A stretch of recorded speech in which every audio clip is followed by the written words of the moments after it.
Next theorem, every cyclic permutation can be expressed as a product of transposition. Proof: let alpha be a cyclic permutation on a set X. Consider the permutation beta such that the permutation beta is equal to the product of transposition such that the element of the first transposition A1 tend to A2 and A2 tend to A1, the element of the second transposition A1 tend to A3 and A3 tend to A1, and the element of the third transposition that A1 tend to A4 and A4 tend to A1, and so on, and the last transposition, the element of the last transposition that A1 tend to A2 and A2 tend to A1. Then the effect of the transposition permutation beta is that is A1 tend to A2 and A2 tend to A1 and A1 tend to A3. This implies that A2 tend to A3 and A3 tend to A1 and A1 tend to A4.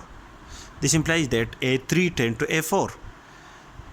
In the next step, A4 tend to A1, that is, in this case, A1 tend to A4, then A4 tend to A1, and in the next transposition A1 tend to A5. This implies that A4 tend to A5, and so on. In our previous transposition, the element in the previous transposition of the last transposition, the element are in the form of A1 to An minus 1, that is An minus 1 tend to A1 in this case, and A1 tend to An. This implies that An minus 1 tend to An, and the last transposition is that is in this case A1 tend to An and An tend to A1. Therefore the permutation beta is equal to the element of the transposition beta is also equal to A1 tend to A2, A2 tend to A3, and A3 tend to A4, A4 tend to A5, and so on.